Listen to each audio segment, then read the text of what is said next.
હે રાસ રમતા ગરબે ઘૂમતા એક જ ધૂન છે માવડી, તુજ બાલુડાની રક્ષા કરજે, પાર કરજે નાવડી, આઈ સચ્ચા માતા માવડી મારી પાર કરજે નાવડી.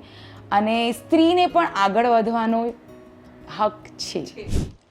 નમસ્તે. મુંબઈ સમાચારના ડિજિટલ પ્લેટફોર્મ ઉપર ગૃહિણી સાથે ગોસિપના આ કાર્યક્રમમાં આપ સર્વનું સ્વાગત છે. આજે આપણે એવી એક ગૃહિણીને મળી રહ્યા છે જે મલ્ટીટાસ્કર છે.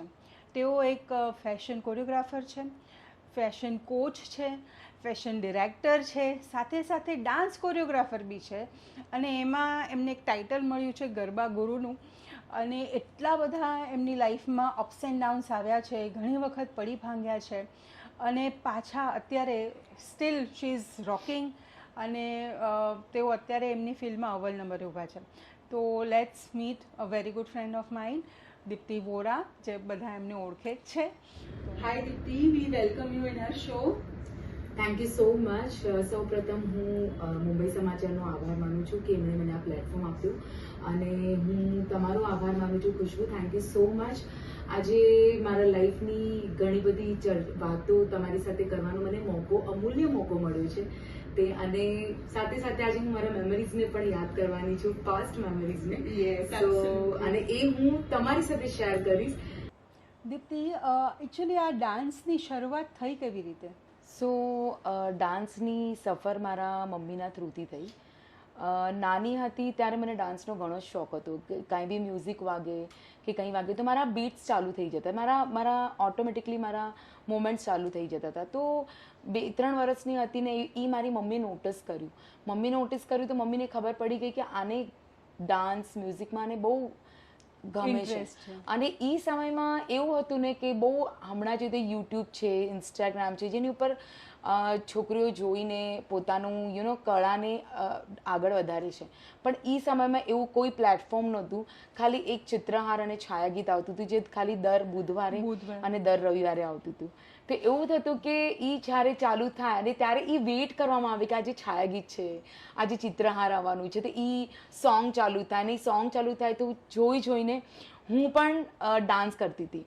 તો બસ આ 3-4 વર્ષની હતી અને મારી મમ્મીને લાગ્યું કે આ તો બહુ સારું ડાન્સ કરી શકે છે. અને પછી ધીરે ધીરે મમ્મી જ્યારે ચિત્રહાર ને એવું બધું ન હોય, રેડિયો ઉપર સોંગ વાગે અને પછી મમ્મી કે જો આ સોંગ આવ્યું છે, અથવા તો ઘણી વખત એવું થાય કે મમ્મી પોતે ગીત ગાય અને મને કે ચાલ હવે તું ડાન્સ કર.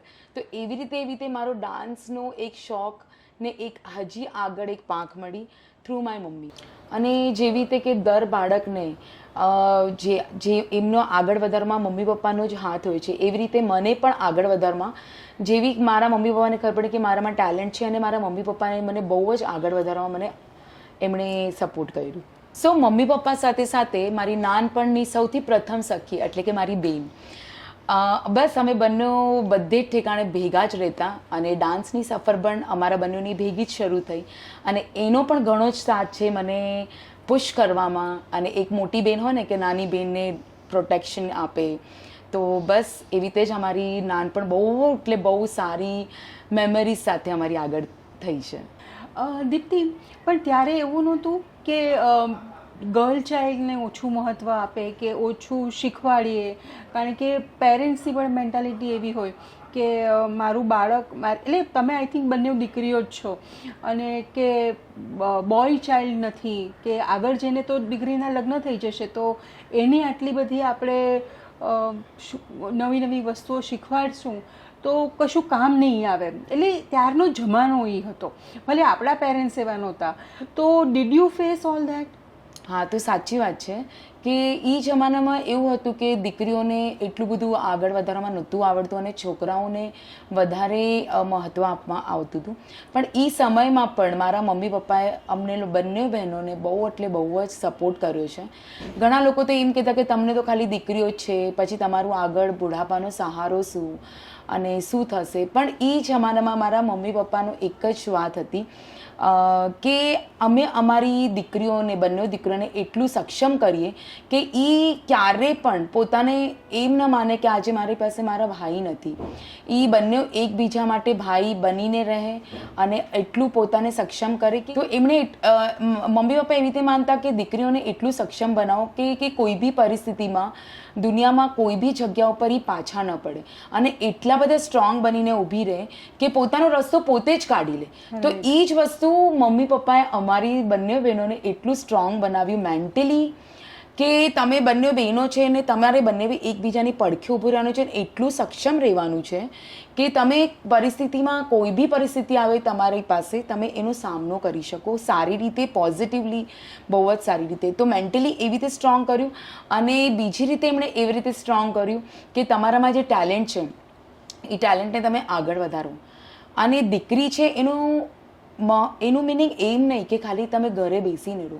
ઘરની જવાબદારી સંભાળીને તમારે પોતાના પ્રોફેશનને, પોતાના ટેલેન્ટને કેવી રીતે આગળ વધારવાનો છે અને સાથે તમે બે પૈસા કમાવી શકો એટલે કાલે જઈને તમે ગમે એટલા સક્ષમ સારા પરિવારમાં હો, પૈસે ટકે સારી પણ ક્યારે પણ કોઈ પાસે તમારે હાથ આગળ કરવાનો સમય ન આવે.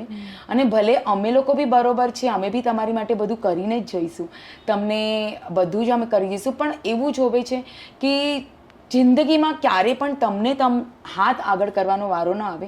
તમે પોતે એટલા સક્ષમ રહો અને કે તમે તમારા ડિસિઝન પોતે લઈ શકો અને તમને એટલું તો આવડવું જ જોઈએ કે તમે તમારા નિર્ણયો સરસ રીતે અને સ્ટ્રોંગલી લઈ શકો. તો બસ આવી રીતે જ મારા ડાન્સના શોખને મેં મારા પ્રોફેશનમાં આગળ હું વધી. દીપ્તિ, એવું કંઈ યાદ આવે છે કે તમે લોકો નાના હો અને તમારું એક રૂટીન રિચ્યુઅલ હોય અને મમ્મી કે પપ્પાનું એવું કશું કંઈક યાદ આવે છે? હા, એ તો મને બહુ યાદ આવે છે કે જ્યારે મમ્મી અને જ્યારે પણ અમને લોકોને કહેતી કે આજે પ્રાર્થના કરવાની છે, રોજ ભગવાનોને તમારે હાથ જોડીને સવારના હાથ જોડવાનું, પૂજા પાઠ કરવાનું ને પછી સ્કૂલમાં જવાનું. તો મારા મમ્મીને છે ને એક હંમેશા અમને બંને બહેનોને એક માતાજી પાસે બોલાવતી. તો આજે હું બોલું છું. હે ભાવથી તને ભજી માતા, સચ્ચા માતા માવડી, તુજ બાલુડાની રક્ષા કરજે, પારી કરજે નાવડી.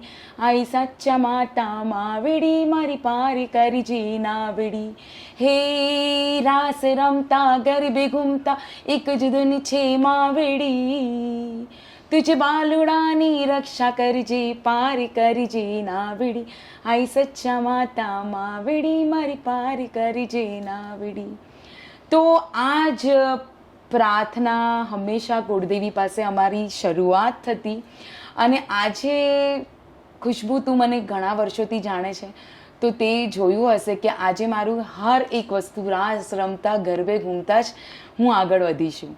તો આ જે માતાજીને આપણે બોલીએ છીએ કે કોઈ બી દેવોને જે આપણે પ્રાર્થના કરીએ છીએ એ ક્યાંક ને ક્યાંક અફર્મેશન તરીકે તમારા લાઈફમાં એટલી બધો એનો પ્રભાવ હોય છે, એટલો બધો એનો પ્રભાવ હોય છે કે એ પ્રભાવ તમારી આખી જિંદગી પર ચાલે છે. રાઈટ. દીપ્તિ, આઈ થિંક તમારા લોકોના લવ મેરેજ છે, તો એની સ્ટોરી શું છે? એટલે સાંભળ્યું છે કે લવ મેરેજ છે, પણ કેવી રીતે શું થયું એ એક સ્ટોરી છે જે સાંભળવી છે આજે. સો ખુશ્બુ, હું છે ને ડેસ્ટિનીમાં બહુ માનું છું અને જે મારા હમણાં હસબન્ડ છે એ મને ડેસ્ટિનીથી જ મળ્યા બિકોઝ અમે લોકો સેમ કચ્છથી એક જ ગામથી બિલોંગ કરીએ છીએ, હું અને મારા હસબન્ડ દેવાંગ. તો આટલા વર્ષોથી અમે લોકો ક્યારેય બી મળ્યા નહોતા. એક જ ગામમાં રહીને કોઈ દિવસ અમે ઘણી વખત હું ગામમાં ગઈ, ઘણી વખત એ ગામમાં ગયા. બોમ્બેમાં પણ અમારા કચ્છી સમાજનું, અમારા ગામનું એક ફંક્શન્સ થાય, પેઢી થાય, એમાં બી અમે લોકો કદી મળ્યા નહીં. એક વખત અમારા ગામમાં, અમારું ગામ છે રતાડિયા ગણેશવાલા, તો એન્યુઅલ ફંક્શન નક્કી થયું અને એન્યુઅલ ફંક્શનમાં નક્કી થયું કે ફેશન શોનું એ લોકો કરવાના છે. તો ઓડિશન રાખવામાં આવ્યું હતું કે ગામની દીકરીઓ છે, વહુઓ છે કે દીકરાઓ છે, એ બધા જ આવે અને પોતાનું ઓડિશન આપે ને એમાંથી પછી લોકો ફેશન શોનું રજૂ કરવાના હતા. અને એઝ અ કોરિયોગ્રાફર જે હમણાં મારા હસબન્ડ છે એ ત્યાં એઝ અ કોરિયોગ્રાફર હતા અને હું ઓડિશન આપવા ગઈ હતી. તો જેવી રીતે તને ખબર છે કે મેં મારા ડાન્સમાં તો મેં ઘણું સારું એવું કર્યું હતું. હું વર્લ્ડ ટૂર્સ કરતી હતી, શોઝ કરવા જતી હતી અને સાથે સાથે હું ફેશન શોઝ બી કરતી હતી કારણ કે ફેશન શો કરવું મને બહુ ગમતું હતું. હા, ડાન્સ એ મારું અલગ ટેલેન્ટ passion, હતું હા. અને એ મારું ફૂલ ટાઈમ ફ્લેજ હતું. આ મારું થોડોક ટાઈમ માટે હતું કે હું સમજો કે chance મળે તો કરી લેવાનું. એક્ઝેક્ટલી 80% અગર હું ડાન્સ કરું છું તો 20% હું ફેશન શોને પણ ટાઈમ આપું કારણ કે એ પણ મને પસંદ છે. તો એવી રીતે કરીને હું ઓડિશન આપવા ગઈ અને એવી રીતે મારા હસબન્ડે કીધું કે મેં જસ્ટ તારું વોક જોયું અને ઇટ્સ વાવ. એટલે એક એમના કહેવાના મતલબ એમ હતું કે તને તારું વોક અને તારી જે સ્ટાઇલ હતી એ જોઈને જ હું એકદમ ફ્લેટ થઈ ગયો અને મને તારા પર એકદમ પ્રેમ ફર્સ્ટ સાઇટ લવ થઈ ગયો. સો સેમ ગામના હતા એટલે એમને મારું નામ નહોતું ખબર, સેમ ગામના હતા તો બી કારણ કે અમે લોકો કદી મળ્યા જ નહોતા. સો એમણે સૌથી પહેલાં તો એમણે જોયું કે આ વોરા તો નથી ને, કારણ કે સેમ સરનેમ ન હોવી જોઈએ. તો એમણે પહેલાં એમણે પહેલાં ચકાસણી કરી. હા, એમણે પહેલાં ચકાસણી કરી કે હું વોરા તો નથી ને. પછી એમને ખબર પડી કે હું સાલિયાની દીકરી છું. તો કે હા, સાલિયાની દીકરી છે તો મને કંઈ વાંધો જ નથી. દેન પછી એવી રીતે અમારી પ્રેક્ટિસ થઈ. પ્રેક્ટિસમાં અમારે લોકો એકબીજાને મળ્યા અને પછી એ જ સમય પર ડ્રામા પણ હતું અને ડ્રામાની પણ રજૂઆત થઈ અને એમાં હું પણ એઝ અ કેરેક્ટર તરીકે મેં ડ્રામામાં પાર્ટ લીધો, એમણે પણ પાર્ટ લીધો ને ત્યાં પણ અમારો એ જ રોલ આવ્યો કે હું ગર્લફ્રેન્ડ છું ને એ બોયફ્રેન્ડ છે ને મને કોઈ છોકરાવાળા જોવા આવે છે ને હું પછી મારા મમ્મી પપ્પાને કહું છું કે મને આ છોકરો ગમે છે. એવી અમારી કંઈક સ્ટોરી હતી અને એમાં ક્યાંક ને ક્યાંક અમારા બંનેની આંખો મળી ગઈ.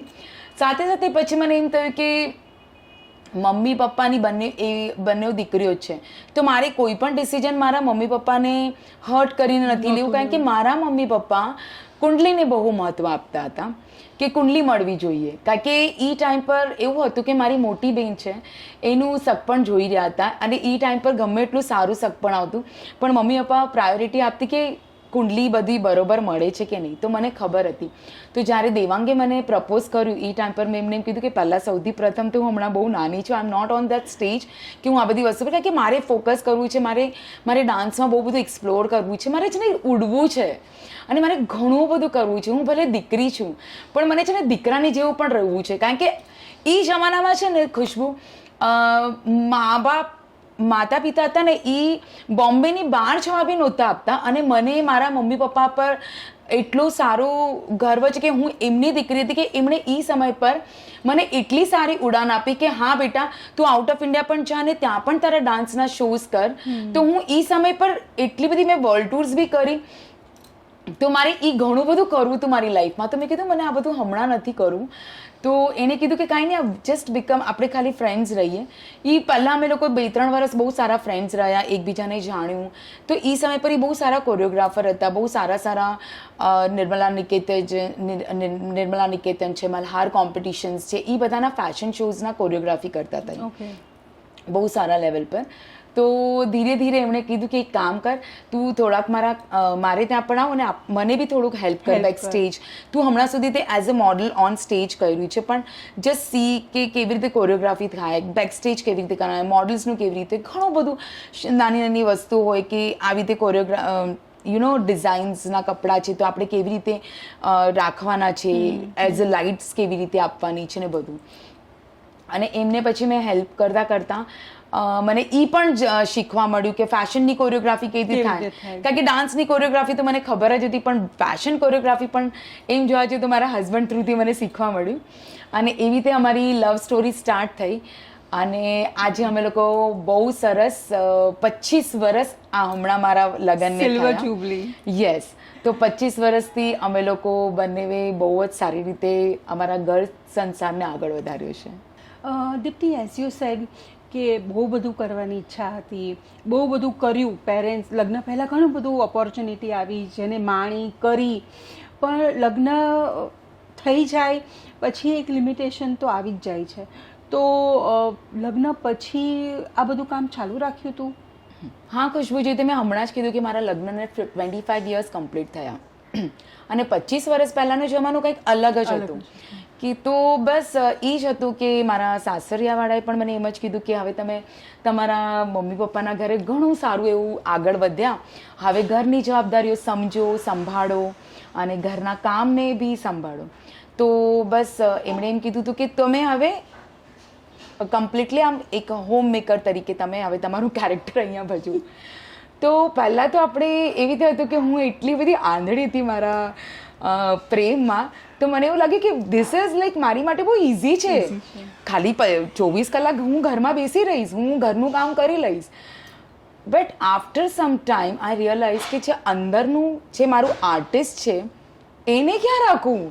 હું હોમ મેકર તો બની જઈશ, પણ અંદરની આર્ટિસ્ટનું શું કરું? જે મને તડપી રહ્યું હતું મારા આર્ટ માટે, મારા ડાન્સ માટે, મારા ફેશન શો માટે, એનું હું શું કરું?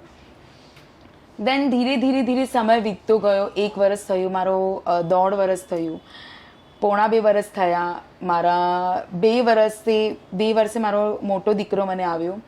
અને મોટો દીકરો જ્યારે મારો 1.5 વર્ષનો થયો હશે ત્યારે હિંમત કરીને મેં મારા જે સસરા હતા રમેશભાઈ વોરા, એમને જઈને એક બપોરના શાંત ચિત્તે જમી લીધું, એ બેઠા હતા અને મેં એમને કીધું કે પપ્પા મને છે ને એઝ અ આર્ટિસ્ટ છે ને મને એવું બહુ લાગે છે કે હું ખાલી જ બેઠી છું અને મારી પાસે જે કળા છે એનું કંઈ મિનિંગ નથી થઈ રહ્યું. તો ઇઝ ઇટ પોસિબલ કે હું ઘરની જવાબદારીઓ, ઘરનું કામ સંભાળીને મારી પાસે જે એક ટાઈમ હોય છે તો એ ટાઈમ પર હું મારા કળાને આગળ વધારું? તો મારા સસરાએ મને તરત જ કીધું કે બેટા તમને જે કરવું હોય કરો, પણ સૌથી પ્રાયોરિટી ફર્સ્ટ, તમારી પ્રાયોરિટી તમારું બાળક, તમારી ઘરની જવાબદારી, એ સંભાળીને તમને તમારા કળાને આગળ વધારો તો કરો. તો હું તો એકદમ ખુશ થઈ ગઈ. મેં કીધું વાવ, આટલું બી મળ્યું મારી માટે તો બહુ મળ્યું આર્ટિસ્ટ. હા, તો મેં શરૂ કર્યું. એ સમય પર મારા હસબન્ડના એક બેસ્ટ ફ્રેન્ડ હતા, પરેશ વોરા નામ છે એમનું, અને એમના ઘરમાં લગ્ન હતા.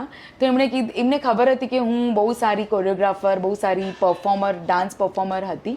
તો એમણે મને કીધું કે દીપ્તિ, અમારા ઘરમાં આવી રીતે ફંક્શન છે તો તું સંગીત સંધ્યાની કોરિયોગ્રાફી કરીશ. તો પહેલાં તો મને એમ થયું કે હવે આજે 3 વર્ષનો ગેપ થઈ ગયો, હવે હું કેવી રીતે કરીશ? પણ મેં કીધું નહીં યાર, અંદર કા આર્ટિસ્ટ है वो तो जगता ही जगी जाता है, सिर्फ उसको पुश की जरूरत होती है. સો બસ મેં મારી સ્ટાર્ટ કર્યું. એમના પાસે હું જતી. મારા દીકરો બપોરના ટાઈમ પર સૂઈ જતો ત્યારે હું બપોરના ટાઈમ પર એમને શીખવાડવા જતી. જે લેડીઝ લોકોનું જે ડાન્સ હોય અને બચ્ચાઓનો જે ડાન્સ હોય હું બપોરના કરાવતી, અને જે કપલ ડાન્સ હોય એ હું રાતના 9 વાગ્યા પછી મારું બધું પતાવીને એમના ત્યાં જઈને હું કરતી. અને ફર્સ્ટ કોરિયોગ્રાફી મારી સંગીત સંધ્યાની કોરિયોગ્રાફી મારી બહુ હિટ ગઈ. આજથી સમજો તમે 22 યર્સ પહેલાં મેં એક આખું કોન્સેપ્ટ સેટ કર્યું હતું. જે ગ્રૂમ હતો એનું બાળપણથી કરીને એના લગ્ન સુધીનો આખો એનો સમય દેખાડ્યો હતો, અને એની વચ્ચે મેં આખા ડાન્સ સેટ કર્યા હતા. અને એ કોન્સેપ્ટ બહુ હિટ થઈ ગયું. મારે ડાન્સની કોરિયોગ્રાફી બહુ વખણાઈ. અગેન મારા અંદરનું જે આર્ટિસ્ટ હતો એ જાગી ગયો કે ચલો જાગ જાઓ. એન્ડ દેન પછી અમારા થાનામાં વાગડ કલા કેન્દ્રનું કોમ્પિટિશન હતું. એ સમય પર મને આવ્યું કે 35+40+ની લેડીઝ લોકોને ગરબા શીખવાડવાનું છે, અને એ હોવું જોઈએ પ્રોપર ગરબા જ ફોક ડાન્સમાં. તો મારી માટે તો એક ટાસ્ક હતું 35, 40, 50+ યર્સની લેડીઝની સંગે. તો એમાં એવી રીતે હતું કે ચલો હું કરું મારા કચ્છનો ગજિયો. તો મેં કચ્છનો ગજિયો એમને મેં શીખવાડ્યો. અને ખુશ્બુ, તું બિલીવ નહીં કરશે, મારી માટે એટલું વિનિંગ હતું. મેં મારી લાઈફમાં એની આગળ બહુ બધું વિન કર્યું હતું, કોમ્પિટિશન્સ, ડાન્સ કોમ્પિટિશન્સ. પણ લગ્ન પછીનો જે આર્ટિસ્ટ ઊભો થયો ને એ બહુ ડિફરન્ટ ઝોનમાં ઊભો થયો મારો અંદરનો આર્ટિસ્ટ, કે હું ફરીથી એ કોમ્પિટિશન મારા પ્રાઇઝને, મારી ડાન્સ કોરિયોગ્રાફીને ફર્સ્ટ પ્રાઇઝ મળ્યું. અને આખા થાણામાં ગજ્યો એટલે દીપ્તિ વોરા તરીકે ફેમસ થઈ ગયું. અને એની અંદર જેટલી બી ફિમેલ્સ હતી 35, 40, 45+ વાળી, આપણે કહે ને કે ફિમેલ્સ એકબીજાને સમજે કે દીપ્તિ તું કેટલું સરસ શીખવાડે છે. તે અમે લોકો પ્લસ સાઇઝવાળી લેડીઝ, અમે લોકો નીચે નહોતા વળી શકતા, અમારા હાથ ઉપર નહોતા થતા, તે અમને આટલું સરસ શીખવાડી શક્યું. તો એક કામ કરીને, હમણાં તો હવે નવરાત્રિ આવી રહી છે, તો તું અમારા ગરબા ક્લાસ લે. તો મેં કીધું કે ગરબા ક્લાસ. તો એવી રીતે મારી સફરની શરૂઆત થઈ. મેં કીધું કે ઓકે. તો પણ હું બપોરના ટાઈમ પર આવીશ, કારણ કે મારો દીકરો નાનો છે, 1.5 વર્ષનો જ છે, તો હું બપોરના સમયે તમને શીખવાડીશ. તો એ 15 થી 20 લેડીઝ હતી જેનાથી મેં શરૂ કર્યા મારા garba class. I am really grateful to them. જે ગજ્ય ગ્રુપ હતો એ હું રિયલી એમની બહુ ગ્રેટફુલ અને થેન્કફુલ છે કે મારો ફર્સ્ટ ગરબા ક્લાસ થાનામાં અને આફ્ટર મેરેજ ત્યાંથી શરૂઆત થઈ. આજે એ 20 લેડીઝને લઈને મેં ગરબા ક્લાસ શરૂ કર્યા અને આજે મારી પાસે હું 4 મહિનાની અંદર 600 to 700 સ્ટુડન્ટ્સને ગરબામાં ટ્રેન કરું છું વિથ 4 months. અને હમણાં જ મારા ગરબા ક્લાસ શરૂ કર્યા છે. મેં હમણાં થાણાનો ફર્સ્ટ બેચ, થાણા સેન્ટરનો બેચ શરૂ કર્યો છે, કારણ કે મારા 10 સેશન પતે પછી હું બીજા 10 સેશન સ્ટાર્ટ કરું. એવી રીતે મારા બેચ ભરાતા જાય. થાણા, મુલુંડ અને ઘાટકોપર છે, ગોળબંદર રોડ છે. તો હમણાંનો જ મારો બેચ ફૂલ થઈ ગયો, 50+ સ્ટુડન્ટ્સ થયા અને મેં એમાં બંધ કરી. મેં કહ્યું હવે તમે નેક્સ્ટ બેચમાં તમારું નામ એનરોલ કરજો. તો આ કહેવાય છે, મેં તને કીધું ને કે માતાજીના ગરબામાં જે છે કે રાસ રમતા ગરબે ઘૂમતા એક જ ધૂન છે માવડી. તો આ માવડી છે ને હંમેશા, અને પહેલા તો મારા સચ્ચા માતા હતા અને હવે તો મારા અંબાઈ માતા, મારા સાસરિયાના કુળદેવી માતા બી મને એટલું જ મારા હજરા હજુર ઊભા હોય છે. હું જે પણ કાર્ય કરું કે જે પણ મારું આર્ટ કરું એમાં મને એમનો સતત આશીર્વાદ મને મળતો રહેશે. તો આવી રીતે મારી છે ને 4 માતાઓ છે. મારા મમ્મી, મારા સચ્ચા માતાજી, મારા અંબાઈ માતાજી ને મારા સાસુમાં. અરે વાહ, સુપર. દીપ્તિ, યુઝ્યુઅલી એટલે મેં એવું સાંભળ્યું છે અને મેં પોતે પણ અનુભવ્યું છે કે જો કોરિયોગ્રાફર હોય ને એની સાથે ક્યારેક ને ક્યારેક એવી ઇન્જરી થાય અને પછી ફાઇનલી ડૉક્ટર એમ કહે કે હવે તમે ડાન્સ નહીં કરી શકો. તો તારી સાથે એવું કંઈ થયું છે? સો યસ ખુશ્બુ, લાઈફમાં ઉતાર ચઢાવ આવતા જ હોય છે અને એ આપણને એક્સેપ્ટ કરવાના હોય છે કે આમાંથી આપણે સિચ્યુએશનમાંથી બહાર કેવી રીતે નીકળશે. મારા લાઈફમાં બી એવું થયું. 2017માં મારું ઘણું હું ડાન્સના બધા શોઝ અને બધું કરતી હતી અને એ સમય પર મારી પીક સિઝન હતી સંગીત સંધ્યાની. જાન્યુઆરી એટલે તને ખબર છે, ડિસેમ્બર, જાન્યુઆરી, ફેબ્રુઆરી પીક લગ્નની સિઝન, અને એ સમય પર મારી ઘણી બધી સંગીત સંધ્યાઓ ચાલતી હતી. સો જાન્યુઆરીમાં પીક સિઝન હતી. 3 જાન્યુઆરી 2017ના સડનલી મારી બેક લોક થઈ ગઈ, મારી કમર લોક થઈ ગઈ. ન હું એટલે પહેલાં તો મારી કમર લોક જ થઈ ગઈ. હું ઊભી હતી, ઊભી થતાં થતાં મારું સીધું ન હું આમ થઈ શકે આમ થઈ શકે. હું ગમે તેમ કરીને મારા બેડ સુધી પહોંચી અને બેડ પર સૂતી. અને જેવી હું બેડ ઉપર સૂતી, મારા હાથમાં મોબાઈલ હતો અને મોબાઈલથી મારા હસબન્ડને ફોન કર્યો કે ખબર નથી અચાનક મારું બેકમાં હું કંઈ મૂવ નથી કરી શકી રહી. તો એ ફટાફટ મારા ઘરે આવ્યા અને એટલા સમયમાં મેં મારા ફેમિલી ડૉક્ટરને બોલાવ્યું. એમણે બધું જોયું, પણ એક દિવસ આખો મારો પેઇનમાં ગયો. ધીરે ધીરે જે હું ટર્ન થતી હતી એ ટર્ન થવાનું પણ મારું બંધ થઈ ગયું. મારી આખી બેક લોક થઈ ગઈ અને પછી મને વ્હીલચેર પર મને ડૉક્ટર હોસ્પિટલમાં લઈ જવા પડ્યું. મારી માટે બહુ એટલે બહુ હાર્ટ બ્રેકિંગ પેઇન તો હતું, પણ મારા મગજમાં એટલા બધા વિચારો હતા કે ભાઈ એ જ સમય પર, આ 2017ની વાત છે, 2014માં મારા મમ્મી કેન્સરથી એમનું નિધન થયું હતું અને એ સમય પર પણ લાસ્ટ જ્યારે કેન્સરની જ્યારે લાસ્ટ સ્ટેજ હતી ત્યારે એમની બેકલોક થઈ ગઈ હતી. અને એવા બધા સિમ્પટમ, ઘણા બધા વિચારો નેગેટિવ આવવા લાગ્યા કે હવે શું થશે મારા લાઈફમાં આગળ. હું હોસ્પિટલમાં ગઈ. મારા જે ડૉક્ટર હતા, doctor Jayesh, he is very very supportive and very very positive. मैंने कीधु कि कुछ नहीं, आप पहले रिलैक्स हो जाओ और अच्छे से करो. सबसे पहले मैं आपका पेन निकालता हूँ. पेन काढ़ा પછી જ મારી થોડી બેક જે લોક થઈ હતી એ મારી થોડીક રિલીઝ થઈ 3 દિવસ પછી. ત્યાં સુધી હું કન્ટિન્યુઅસ બેડ પર હતી. મારું બધું જ બેડ પર હતું. એઝ એન આર્ટિસ્ટના લાઈફમાં ખાલી બધું બેડ ઉપર રહેવું, ઇટ્સ લાઈક મને એવું લાગતું હતું કર્સ હતું મારી માટે. અને એના પછી જ્યારે મને ખબર પડી કે મને હવે 3 મહિના બેડ રેસ્ટ આવ્યો છે અને મને હવે કાંઈ જ નથી કરવાનું, કારણ કે મારા L3, L4, S1 એ બધું મારું બહુ બધું ડેમેજ થઈ ગયું હતું. અને પછી મને એવું લાગ્યું કે 3 મહિના સુધી તમારે બેડ રેસ્ટ અને 3 મહિના પછી તમે ડાન્સ કરી શકશો એવી રીતે. પણ જ્યારે રિલેટિવ્સ આવતા મને હોસ્પિટલમાં જોવા, તો મને ઘણા બધા એમ કહેતા કે તને ડાન્સ કરવાની શું જરૂર છે, હવે તું ડાન્સ છોડી દે. અચ્છા, આ બધું ડાન્સ કરવાની, આ બધું ડાન્સના લીધે જ તારી સાથે આ બધું થયું છે. તને શું જરૂરત છે, તું મસ્ત રહે તારા લાઈફમાં, તને જરૂરત શું છે? પણ ખુશ્બુ, આજે તું પણ એક આર્ટિસ્ટ છે ને હું પણ એક આર્ટિસ્ટ છું. આપણા આર્ટિસ્ટ માટે ઓક્સિજન હોય છે આપણનું આર્ટ, અને મારી માટે ઓક્સિજન હતું મારું ડાન્સ. ઓકે, તો એ ડાન્સ અગર મને કોઈ છોડવા માટે કે તો મને એવું લાગશે કોઈ મને જેલમાં પૂરી દીધી, મારું જિંદગી એકદમ બંધ કરી નાખ્યું છે. તો મારી માટે તો એ વસ્તુ પોસિબલ જ નહોતું. જે મને ડૉક્ટરે 3 મહિના કીધું હતું, મેં પોઝિટિવ અફર્મેશન આપીને, પોતાને સ્ટ્રોંગ રાખીને, અને મારા હસબન્ડનો ઘણો એટલે ઘણો મને મેન્ટલી સપોર્ટ રહ્યો. મારા બંને દીકરાઓ બહુ નાના હતા એ સમય પર.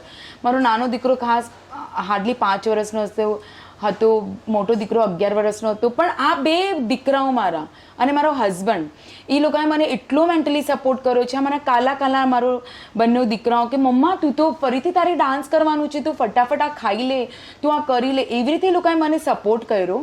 અને મારું પોઝિટિવ અફર્મેશન સ્પિરિચ્યુઅલી માતાજીની મહેરબાનીથી હું 1-1.25 મહિનેમાં હું ઊભી થઈ ગઈ.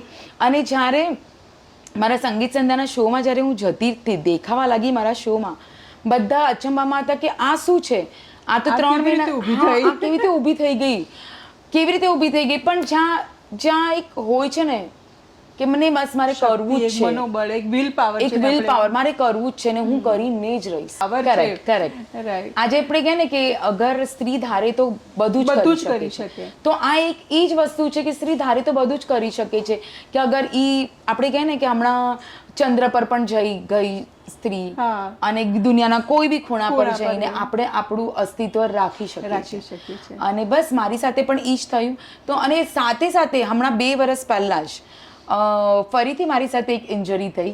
મારા ની હતા એ ડિસલોકેટ થઈ ગયું. અચ્છા. અને ડિસલોકેટ થયું ત્યારે ભર નવરાત્રિની સિઝનમાં જ્યાં મારે ગરબાની જજિંગ કરવાની હોય એ સિઝનમાં મારે ગ્રાઉન્ડ ઉપરથી મને ઘરે લઈ આવવામાં આવી, કારણ કે મારું જે ની હતું ડિસલોકેટ થઈ ગયું. I can not stand also. Okay. અને એ ટાઈમ પર મારી પાસે ફરીથી ક્વેશ્ચન આવ્યા કે ગરબાની પૂરી સિઝન, ગરબા એટલે નવરાત્રી માટે તો તું વેઇટ કરતી હોય, એટલે 365 દિવસ માટે 9 દિવસ તો આમ આપણા સાઈડમાં રાખે, બધું એક પૂરી દુનિયા એક તરફ, और નવરાત્રી કે 9 દિવસ એક તરફ. એ નવરાત્રી પ્રેમીઓ માટે જ આ વસ્તુ બનેલી હોય છે. અને મારી સાથે તો એ જ ટાઈમ પર નવરાત્રીના 3જા દિવસે જ આ વસ્તુ થઈ ગઈ. અને બસ કાંઈ નહીં, તો મેં તો માતાજીને કીધું કે જેવી તમારી કૃપા, આમાં પણ તમારું કંઈક સારું જ લખેલું હશે. કદાચ તમને એવું લાગ્યું છે કે મારી દીકરી બહુ આમ આગળ પાછળ ધમાલ કરી રહી છે, બહુ રાસોડા રમી લીધા, હવે થોડુંક એને આરામ આપીએ. એટલે હું આરામ, તો કાંઈ નહીં, આ વર્ષે હું બેઠા યુટ્યુબ પર જોતા સ્ક્રીન પર જોતા હું નવરાત્રીને માણીશ. અને એ ટાઈમ પર પણ મેં બહુ સરસ માણ્યું. મારા જે 9 દિવસની મને એવું લાગ્યું કે ઇનફેક્ટ સારું થયું કે હું આવા ટાઈમ પર મારું ડિસલોકેટ થઈ ગયું. અગર નવરાત્રી પૂરી થઈ ગયું તો હું શું કરત, હું સ્ક્રીન ઉપર જોત શું, નવરાત્રીના ગરબા કેમ જોત. મારે એ ટાઈમ પસાર, મારો એક ટાઈમ તો નીકળી ગયો. તો બધામાં પોઝિટિવ હોય છે. અગર આપણામાં પોઝિટિવ વિચાર હોય છે તો આપણે બધી વસ્તુમાં પોઝિટિવ લઈ શકીએ છીએ. કારણ કે ઘણાએ મને એમ પણ કીધું તું તો નવરાત્રીમાં થયું, તું તો માતાજીને આટલું માની, તું તો નવરાત્રીમાં જ તારી સાથે આમ થયું. નવરાત્રીમાં થયું એ નહીં, ક્યાંક મારા કોઈ કર્મ હશે, એ આડા આવ્યા હશે એ જ સમય પર. પણ હું તો પોઝિટિવલી એ જ કરું છું કે મને માતાજીએ કીધું કે તું આ નવરાત્રી શાંતિથી બેસીને જો. દર વખતે તું અહીંયાથી ત્યાંથી અહીંયા એકદમ ધમાલ કરીને કરી છે, આ વખતે આરામથી બેસીને તું માણ. તો બેસવાની માણવાની પણ મજા, એઝ અ ઓડિયન્સ પણ માણવાની મજા નવરાત્રીની કંઈક અલગ જ છે. તો એ છે. અને હા, અને જેવી રીતે કે હું ફેશન કોરિયોગ્રાફર છું, મારે પહેરવાની હિલ્સ પહેરવાની હોય, મારું ની ડિસલોકેટ થઈ ગયું છે, તો સૌથી પહેલા તો મને ડોક્ટરે કીધું આપકી હિલ્સ સબ રખ દો, સબ ઉપર રખ દો, તમારે હવે હિલ્સ પહેરવાની જ નથી. તો મેં કીધું કે ઓકે, પણ હિલ્સ વગર મારું કેટવોક કેવી રીતે થાય? કારણ કે આજે હિલ્સ પહેરું ત્યારે જ એક જે કેટવોકની શાર્પનેસ હોય એ એનીથી આવે. બટ બસ, પણ જ્યારે મેં બધું જ પ્રિકોશન લીધું, મારી ખાવા પીવાની સ્ટાઇલ ચેન્જ કરી, મારી લાઈફસ્ટાઈલ ચેન્જ કરી, બહુ બધું મેં મારું ચેન્જ કર્યું, તો બધું સારું થઈ ગયું. અને બસ હું તો એમ જ કહું છું કે લાઈફમાં કંઈ પણ આવે છે તમને શીખવાડવા માટે આવે છે, તમને કંઈક લેસન આપવા માટે આવે છે. તો આ જ વસ્તુ આપણને પોઝિટિવલી લઈને એમાંથી રસ્તો કાઢીને ઉઠવાનું હોય છે, ના કે ગીવઅપ કરવાનું હોય છે. તો બસ મેં મારી લાઈફમાં કદી બી ગીવઅપ નથી કર્યું અને ક્યારે પણ નહીં કરીશ, કારણ કે હું આર્ટિસ્ટ છું. રાઈટ. દીપ્તિ, આટલી બધી વ્યસ્તતા, એટલે કે એક સાઈડ ડાન્સની કોરિયોગ્રાફી ચાલુ હોય, એક સાઈડ ફેશનની ચાલુ હોય, પ્લસ ઘરના કામ, અને ઘરના કામ તો ક્યારેય પચતા જ નથી, અને we have to manage all this, plus mentally stable રહેવાનું, અને એમાં પછી બાળકોનો ઉછેર જે બહુ અઘરું છે.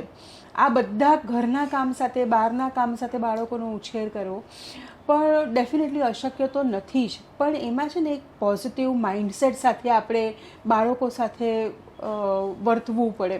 આપણે થાકી ગયા હોય તો પણ આપણો ગુસ્સો એમના પર ન આવવો જોઈએ.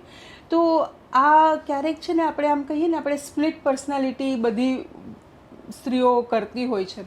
તો તારા જીવનમાં તે આ બંને બાળકોનો ઉછેર કઈ રીતે કરો? અત્યારે એ લોકો ઘણા કોલેજમાં છે, they are set in their own ways, they are well mannered, well cultured. So એ બધું મા બાપના સંસ્કાર જ છે, અને આટલી બધી વ્યસ્તતામાં એને પણ ટાઈમ આપવો. સો ખુશ્બુ, એવી રીતે છે કે પ્રોફેશનલી કરતાં બાળકોનો ઉછેર કરવો ઘણો અઘરો છે. રાઈટ. એ પણ એવા સમય પર જ્યારે, હવે તો બંને દીકરાઓ મોટા થઈ ગયા છે, પણ જ્યારે દીકરાઓ નાના હોય છે, દીકરો હોય કે દીકરી હોય, ત્યારે આપણની જવાબદારી બહુ વધી જતી હોય છે. એમને સ્કૂલમાં છોડવા જવાનું, ટ્યુશન છોડવા જવાનું, બીજા એક્સ્ટ્રા કરિક્યુલર એક્ટિવિટીઝ, એન્ડ એ લોકો બી આપણા ઉપર ડિપેન્ડન્ટ હોય છે. તો એ સમય પર જે બે રોલ હોય ને, એઝ મધરનું રોલ અને આપણે જે પ્રોફેશન કરતો હોય એ બે રોલમાં ફિટ થવું બહુ મુશ્કેલ થઈ જાય. પણ જ્યારે પોઝિટિવ માઇન્ડસેટથી આપણે કરતા હોઈએ ને, ત્યારે આ બંને રોલ બી આપણામાં એક અલગ શક્તિ આવી જાય ને આપણે કરી લઈએ. હા, કારણ કે બીજું એક આપણને ખબર છે કે જે આપણને કરવાનું છે એ આપણને જ કરવાનું છે, બીજું કોઈ આવવાનું નથી તમને મદદ કરવા માટે. અને મને એવું લાગે છે કે આપણને કરવું છે, કારણ કે છોકરાઓ પણ આપણા જ છે ને કરિયર બી આપણનું છે, તો આપણે કોઈ બીજા પાસે કેમ એક્સપેક્ટેશન રાખવું પણ કે એ આવીને મારી મદદ કરશે. કરેક્ટ? તો બસ એ જ માઇન્ડસેટથી, પોઝિટિવ માઇન્ડસેટથી મેં મારા પ્રોફેશનને પણ મેનેજ કર્યું અને મારા દીકરાઓને પણ મેનેજ કર્યું. અને હંમેશા મેં એ વસ્તુનું વધારે ધ્યાન આપ્યું છે કે મારું ગમે તેવું સારું એવું ઇવેન્ટ હોય કે સારી મને ઓપોર્ચ્યુનિટી હોય, પણ હંમેશા હું જ્યારે દીકરાઓ નાના હતા ત્યારે હું હંમેશા એ વસ્તુનું ધ્યાન રાખતી કે એ લોકોની પ્રોગ્રેસ કે એ લોકોનું કંઈ બી હોય એ મિસ ન થઈ જાય. અને બંને દીકરાઓને જેવી રીતે મેં સંસ્કારો આપ્યા, એ સંસ્કારો મને જ કામ આવ્યા, કારણ કે એ બંને દીકરાઓએ મને એટલી સપોર્ટ કરી પ્રોફેશનલી. જેવી રીતે કે મારા બંને દીકરાઓના વચ્ચે 6 વર્ષનો ગેપ છે, મોટો દીકરો અને નાના દીકરાઓનો. તો ભલે મારો નાનો દીકરો તો જસ્ટ બોર્ન થયો અને 6 મહિનામાં મેં મારું કામ સ્ટાર્ટ કરી નાખ્યું હતું. બટ એ સમય પર એ કામ ક્યારે સ્ટાર્ટ કર્યું કે આજે જ્યારે મારો મોટો દીકરો હતો ને, એ મોટા દીકરાને મેં કીધું તું આનો મોટો ભાઈ છે, આ તારો નાનો ભાઈ છે ને તારે એને જોવાનું છે. તો આજે જ્યારે એને ધ્યાન રાખ્યું, મેં મોટાનું ધ્યાન રાખ્યું, આજે બધું એક ચક્ર સાયકલ ફરતી ગઈ અને એના હિસાબથી મારું કામ બહુ સરળ થઈ ગયું. અને મારા હસબન્ડ બી કોઓપરેટિવ હતા, સપોર્ટિવ હતા, જે મને સપોર્ટ કરતા કે હું જ્યારે પ્રોફેશન મારા કોઈ કામ પર જતી, ઇવેન્ટ પર જતી, ત્યારે મારા કંઈક છોકરાઓને કોઈક સમય હોય આવવા જવાનો તો એ મેનેજ કરતા ને અધરવાઇઝ હું જ મેનેજ કરતી. પણ એ વસ્તુ એ સમય મારો બહુ સારી રીતે નીકળી ગયો અને એક જ હતું કે પોઝિટિવ માઇન્ડસેટથી મારે બંને વસ્તુ મેનેજ કરવાની છે અને મારું બહુ સારી રીતે મેનેજ થઈ પણ ગયું. અને તે સાથે જે છોકરાઓના સંસ્કારો, આપણે આપણા પ્રોફેશનને જેટલું વિચાર કરતા હોઈએ છીએ કે મારે આગળ વધવું છે અને એ જ્યારે દીકરાઓના પણ કરિયરનું આગળ વધારવા માટે આપણે વિચાર કરતા હોઈએ છીએ, એ બંનેમાં છે ને આપણે ઘણી વખત મેન્ટલી બહુ થાકી જતા હોઈએ છીએ, ફિઝિકલી બી બહુ જ થાકી જતા હોઈએ છીએ. પણ એની વચ્ચે પણ જે મધરહુડનો જે સમય આવે ને, તો જ્યારે હું મારા કોઈ ઇવેન્ટથી થાકીને આવું અને જ્યારે મારા દીકરાઓ મને કહે કે મમ્મા જો હું તો અહીંયા ફર્સ્ટ આવ્યો, મમ્મા જો મેં તો આ કર્યું, મારો આખો થાક જતો રહે કે હા ચલો મસ્ત, હું આ મારી જવાબદારી પણ એટલું સરસ કરી રહ્યું છે કે મારા દીકરાઓ પણ એક્સેલ થઈ રહ્યા છે ક્યાંક ને કંઈક જગ્યા ઉપર. અને મારા હિસાબથી એવું લાગે છે મને કે જ્યારે છોકરાઓનો તમે ઉછેર કરો છો ત્યારે તમને એક સ્પોર્ટ્સ અને તમે એમને એક આર્ટ એવું શીખવાડો કે જે એમને જીવનમાં હંમેશા કામ આવે. જેથી કે સ્પોર્ટ્સ તમને હંમેશા શીખવાય છે કે નેવર ગીવ અપ. તમે જે પણ કરો પણ સ્પોર્ટ્સ એક જીવતું રાખે છે તમને. અને આર્ટ એવું હોય છે કે તમારા ઇમોશન્સને બેલેન્સ કરતા શીખવાડે છે. તો આજે એક સ્પોર્ટ્સ અને એક આર્ટ્સ આપણા છોકરાઓને, આપણા દીકરાઓને, આપણા દીકરીઓને એક સ્પોર્ટ્સ અને એક આર્ટ્સમાં માહિર કરતા આપણને શીખવાડવું જ જોઈએ એ લોકોને. તો જેવી રીતે આપણે આપણી લાઈફને બેલેન્સ કરીએ છીએ, એ લોકો પોતાની લાઈફને હજી સુંદર રીતે બેલેન્સ કરી શકશે. દીપ્તિ, આપણે જે આ બધું કરવું હોય, જે આપણી બધી મનની ઈચ્છાઓ હોય, આપણને આગળ આવવા માટે પ્લસ આપણા બાળકોને આગળ લાવવા માટે, પણ એમાં છે ને ક્યાંક ને ક્યાંક આપણને ક્યારેક મોટિવેશનની જરૂર પડે, ક્યારેક આપણે બી પડી ભાંગીએ, ક્યારેક એમ થાય નથી કરવું, ક્યારેક એમ થાય કે આ આટલી બધી ડિફિકલ્ટ સિચ્યુએશન છે, હું કેવી રીતે હેન્ડલ કરીશ, ઘરના આટલા કામકાજ હોય, સામે 2 છોકરાઓ હોય, અને એમ થાય કે આ કરવું છે પણ નથી કરાતું. ક્યારેક એવો પણ સમય આવે. તો આવા સમયમાં દરેકના જીવનમાં એક રોલ મોડલ હોય. તો તારા જીવનમાં એ કોણ છે? સો બટ ઓબ્વિયસલી મારી રોલ મોડલ મારી મમ્મા હતા. અને લગ્ન પછી મારા દીકરો આવ્યા પછી મારો રોલ મોડલ હું કહીશ કે મારો મોટો દીકરો, મારો ક્રિશ. કારણ કે આજે ઘણી વખત આપણે કહેતા હોઈએ છીએ કે મા બાપ પાસે છોકરાઓ શીખતા હોય છે, પણ હું મારા દીકરા પાસે શીખી ઘણી વસ્તુઓ. જેવી રીતે કે એણે મને બધી જ વસ્તુમાં ખૂબ જ મોટિવેટ કર્યું છે, બધી જ વસ્તુમાં. જ્યારે એ નાનો હતો ત્યારે એવું થતું કે ટીવી ઉપર ઓલું સોંગ આવતું, બરસો રે બરસો મેઘા બરસો. તો મારા ઘરવાળા એમ કહેતા, જો ઐશ્વર્યા રાય આવી. તો મારો દીકરો કહેતો, નહીં નહીં, આ તો મારી મમ્મા છે, આ મારી મમ્મા જેવું ગરબા રમે. તો કે એ તો એક્ટ્રેસ છે, એ તારી મમ્મા નથી. મારી મમ્મા છે ને આ એક્ટ્રેસ કરતાં પણ સરસ ગરબા રમે છે, એ મારી મમ્મા છે. તો એ મને ખૂબ મોટિવેટ કરતું. આજે એ 3 વર્ષનો દીકરો મને મોટિવેટ કરતો. એના પછી જ્યારે પણ હું ગરબા નવરાત્રિમાં હું પરફોર્મ કરવા જતી કોમ્પિટિશનમાં, અને જ્યારે રિટર્ન આવતી ત્યારે મને ખબર છે કે એક જ ચહેરો મારી માટે વાત મેરી ઊભો હશે કે મમ્મા તું આજે શું પ્રાઇઝ જીતીને આવી. તો એ પ્રાઇઝ માટે જેટલી હું ઉતાવળી ન હોઉં, જેટલી હું ખુશ ન હોઉં, એટલો મારો દીકરો ખુશ રહેતો. અને એ નાના દીકરા માટે હું કોમ્પિટિશનમાં બસ મને એ જ ચહેરો યાદ આવતો કે મારે આજે જીતવું છે આ ચહેરા માટે. અને ધીરે ધીરે પછી એ મોટો થતો ગયો. અને જેવો એ 7th સ્ટાન્ડર્ડમાં હતો ખુશ્બુ, અને એણે મેં એક ક્લાસનો વિડીયો બનાવ્યો હતો, ગરબા ક્લાસનો.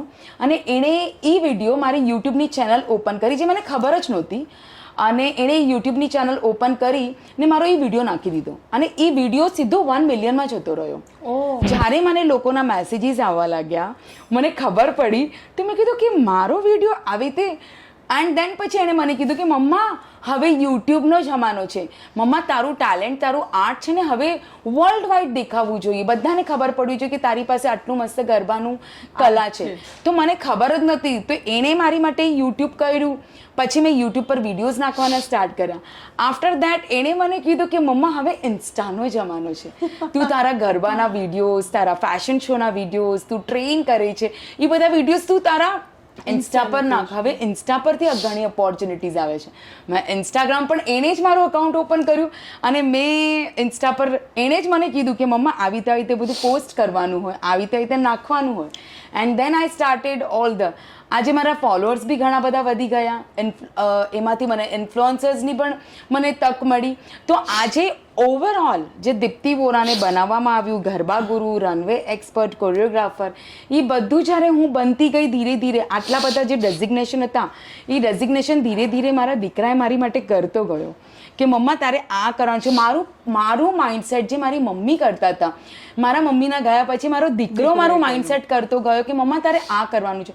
હવે આગળ પણ એણે મને કીધું છે કે મમ્મા નાઉ, હું કેમેરા પર મારી એજ નહીં કહીશ, પણ એ મને હવે એમ કહે છે કે તારે મમ્મા હવે તારે ફિટનેસ વુમન માટે તારી ચેનલ બનાવવી જોઈએ કે તારે. તો એ મને બોલતો જાય કે તને હવે આગળ તારે આમ કરવાનું છે, તારું ગોલ આ હોવું જોઈએ, તારું વિઝન આ હોવું જોઈએ, મારો વિઝન બતાવનાર. તો આપણે કહીએ ને કે રોલ મોડલ આપણનું કેન હોય જેને જોઈને આપણે ઇન્સ્પાયર થઈએ, જેને જોઈને આપણને વિઝન મળે. તો આજે મને વિઝન દેખાવનારો, મને મોટિવેટ કરવા માટે આજે મારો દીકરો, મારો ક્રિશ છે, જેણે મને બધી જ રીતે એને ગ્રૂમ કર્યું. અને યસ, અને મારો નાનો દીકરો જે મને ગરબામાં, મારા જે ગરબા ક્લાસીસ ચાલતા હોય છે એમાં એ મને સતત મારા ગરબા ક્લાસમાં એ મને ગાઈડ કરતો હોય છે. ઘણા બધા હમણાં જે નવા સ્ટેપ્સ હોય છે કે મમ્મા આપણે આવી રીતે કરીએ તો એ પણ મને એટલું જ સપોર્ટ કરે છે. તો આજે મારા રોલ મોડલ મારા બંને દીકરાઓ છે. દીપ્તિ, આ આખી સફરમાં ઘરનાઓનો, લગ્ન પહેલાં પેરેન્ટ્સનો સાથ, લગ્ન પછી ઘરનાઓનો, બાળકોનો આટલો સપોર્ટ, પણ જો આપણા જીવનસાથીનો સાથ ન હોય ને તો આપણે આ બધું જ નથી કરી શકતા. તો how is Devang in all that? So હા ખુશ્બુ, જીવનસાથીનો લાઈફમાં ઘણો એટલે ઘણું જ મહત્ત્વ છે, સ્પેશિયલી મારા જીવનસાથીનો. આજે હું જે પણ છું, દીપ્તિ વોરા, આજે લોકો જાણે છે લગ્ન પછીનું દીપ્તિ વોરા. એ દીપ્તિ વોરાની ઓળખાણ છે just because of Devang Vora. કારણ કે આજે એણે મને મેન્ટલી પણ એમણે મને બહુ જ સપોર્ટ કરી છે. અને જ્યારે મારા એવા દિવસો હતા કે હું ઇન્જર્ડ થઈ ગઈ હતી, હું ફિઝિકલી ક્યાંક ને ક્યાંક હું ભાંગી પડી હતી, ત્યારે ફિઝિકલી તો હું ભાંગી પડી હતી પણ હું મેન્ટલી પણ ઘણી વખત ભાંગી પડી હતી. તો એ સમય પર મારા હસબન્ડે મને બહુ એટલે બહુ સ્ટ્રોંગ કીધું છે કે કાંઈ નહીં, થઈ જશે, તારે કાંઈ પ્રોબ્લેમ નથી, બધું થઈ જશે, હું છું ને, હું તારી માટે ઊભો છું, બધું થઈ જશે. અને ઘણી વખત એવું બી થતું કે લોકોનો નજરિયો અલગ હોય, સમાજનો નજરિયો અલગ હોય. તો એવી રીતે બી થતું કે હું ઇવેન્ટ માટે લેટ આવું, ટાઈમનો સમય થોડોક લેટ થઈ જાય, તો ઘણી વખત એમ કે લેટ આવે છે દીપ્તિ આમ. તો એ સમય પર મારા હસબન્ડ કહેતા કે જ્યારે મને કાંઈ પ્રોબ્લેમ નથી તો તમને શું પ્રોબ્લેમ છે? મારી વાઈફ ક્યાં જાય છે, કેટલા વાગે આવશે, એનું મને સમય ખબર છે ને મારા વાઈફને બધું જ ખબર છે કે એની રિસ્પોન્સિબિલિટી બચ્ચાઓ પ્રત્યે, છોકરાઓ પ્રત્યે સંભાળીને. તો જ્યારે મને કોઈ ક્વેશ્ચન પૂછવામાં આવે સમાજ તરફથી, એની આગળ મારો હસબન્ડ ઊભો રહી જાય, એનાથી મોટી તાકાત મારી માટે કંઈ છે જ નહીં. આજે સૌથી મહત્વની, સૌથી મોટી તાકાત મારા હસબન્ડની છે. કારણ કે કાંઈ પણ હોય તો એ કહે છે કે હું છું, તને જે કરવું હોય તું કર, you just focus on your work. કારણ કે આટલા વર્ષો તે મારા માટે, મારી કુટુંબ માટે અને ઘરની જવાબદારીઓ માટે આપી છે. હવે તું એકદમ ફ્લરિશ કર. હવે તું તારો સમય તારા માટે આપ, તને જે ગમે છે તું તારી માટે કર. તો એ છે મારા હસબન્ડ કે જે મને બધું જ કરવા માટે છૂટ આપે છે. કારણ કે આજે મને છૂટ જ ન મળત તો હું ઘરની બહાર જ ન નીકળત. બરોબર છે? આજે એના તરફથી છૂટ તો મળી, પણ એના તરફથી મને ઘણો જે માનસિક સપોર્ટ હોય એ મને મળ્યો. ઘણી વખત એવું થતું કે અમારી જે જવાબદારીઓ હતી એ જવાબદારી અમે લોકો વેચીને કરતા કે કામ કર, તને આમ છે ને તારી પાસે સમય નથી ને એક કામ કરશે, હું આ છે ને છોકરાઓને હું આમ કરી લઉં છું અને તું આ કરી નાખ, અને જ્યારે હું જઈશ ને ત્યારે તું આ બધું કરી લેજે. તો જ્યારે આ જવાબદારીઓ પણ વેચીને, જ્યારે જેણે મને સતત એટલે મને ફાળો આપ્યો છે, મને કર્યું છે, મારી બધા જ કામોમાં અમે લોકોએ બંને ડિવાઈડ કરીને કામ કર્યું છે, ત્યારે જઈને અમારો ઘર સંસાર બી એટલો સારી રીતે થયો છે ને અમારા બંને વચ્ચે એટલી સારી બોન્ડિંગ છે કે એ બોન્ડિંગના લીધે મારી માટે બધી જ વસ્તુઓ બહુ સહેલી થઈ ગઈ છે. જે કદાચ એવું હતી કે જે કપરી હતી એ પણ સહેલી બની ગઈ બિકોઝ ઓફ મારા જીવનસાથી માટે.